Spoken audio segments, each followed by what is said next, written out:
बिस्मिल्लाहिर्रहमानिर्रहीम, अस्सलाम वालेकुम। बेटे आज का लेक्चर नंबर 5 क्लास 9 सब्जेक्ट है फिज़िक्स। बुक पेज नंबर है 161। टॉपिक है हुक्स लॉ।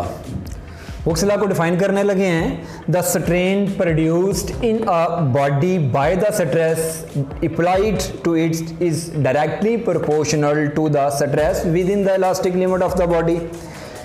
यानी स्ट्रेस जो है वो डायरेक्टली प्रोपोर्शनल है स्ट्रेन के। Stress is equal to constant into strain, यानी कांस्टेंट स्ट्रेन मल्टीप्लाई हो रहा है, ओवर में चला गया तो constant is equal to stress over strain. Definition को हमने अभी आपको बताया। डेफिनेशन में एक लफ्ज़ है इलास्टिक लिमिट, जो बड़ा प्रोमिनेंट किया हुआ है कि इलास्टिक लिमिट क्या है।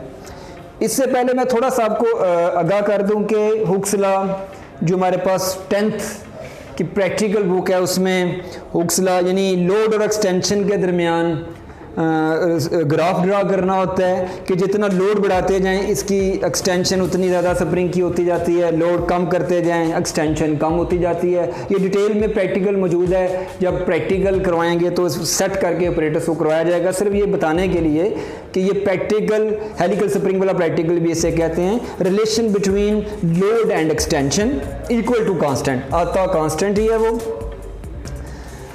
जी बेटे अब आपको मैं इलास्टिक लिमिट के बारे में थोड़ा एक्सप्लेन कर दूं कि व्हाट इज इलास्टिक लिमिट।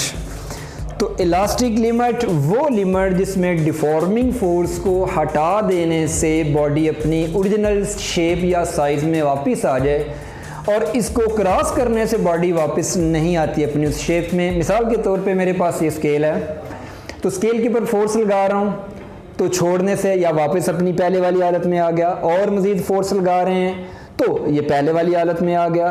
और अगर मैं इसको इतनी ज़्यादा फोर्स लगा दूं, इतनी ज़्यादा फोर्स लगा दें कि ये अपनी पहली वाली हालत में अब नहीं आएगा, इसका मतलब कि इसने अपनी लिमिट क्रॉस कर दी, मुकम्मल डिफॉर्म होगी ये बॉडी। इसी तरह मेरे पास बेटा स्प्रिंग है एक, जिसे हम वो हेलिकल स्प्रिंग भी कहते हैं।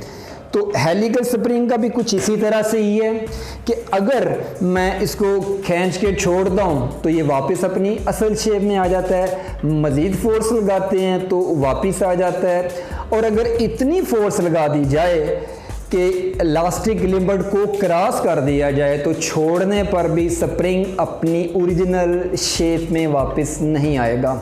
ये था इलास्टिक लिमिट के बारे में कॉन्सेप्ट आपका।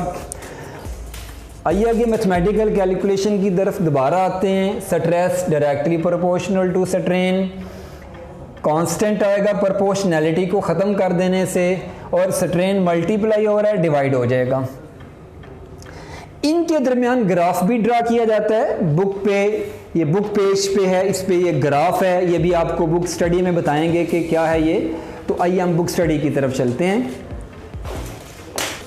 जी बेटे बुक पेज नंबर 161, ये 161 बुक पेज है। आर्टिकल है हुक्स लॉ।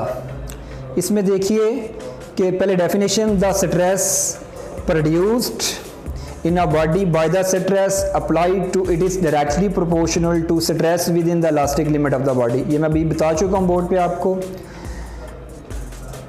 इससे आगे देखिए, Hooke's law is applicable to all kinds of deformation and all types of matter. All types of matter का मतलब सॉलिड्स, लिक्विड्स और गैसेस, सब के ऊपर ये अप्लाई है। लेकिन शर्त क्या है बेटे, विद इन सर्टेन लिमिट, यानी इलास्टिक लिमिट के अंदर। This limit tells the maximum stress that can be easily applied on a body without causing permanent deformation in its length, volume और शेप। जैसे कि मैंने स्केल तोड़ के आपको दिखाया, स्प्रिंग को खींच के बताया कि अगर उसको क्रॉस कर लें तो बॉडी परमानेंटली डिफॉर्म हो जाती है, यानी अपनी उस शेप में वापस नहीं आती। अगर आपको क्वेश्चन किया जाए कि व्हाट इज इलास्टिक लिमिट, तो आप इसका आंसर यहाँ से यहाँ तक भी लिख सकते हैं। It is the limit within which a body recovers its original length, volume और shape after the deforming force is removed. This limit called elastic limit. और अगर अ बॉडी क्या करती है जी, is permanently deformed and is unable to restore its original state after the stress is removed, अगर हम इस लिमिट को क्रॉस कर दें तो बॉडी वापस नहीं आती। इसके साथ ये ग्राफ भी बेटे बना हुआ है, वे भी इसी के दरमियान रिलेशन को कायम कर रहा है। ये एक्सटेंड, इसके ऊपर वो जो मैंने हेलिकल स्प्रिंग वाला ऑपरेटर सिखाया, ये भी एक्सटेंशन और लोड के दरमियान रिलेशन को ज़ाहिर कर रहा है। तो ये था टॉपिक हुक्स लॉ। ये भी शॉर्ट लॉन्ग दोनों के लिए ही तैयार किया जा सकता है, डेफिनेशन शॉर्ट में और लॉन्ग आर्टिकल पे आता है। तो इसके साथ ही आपसे इजाज़त चाहेंगे जी, अल्लाह हाफिज़।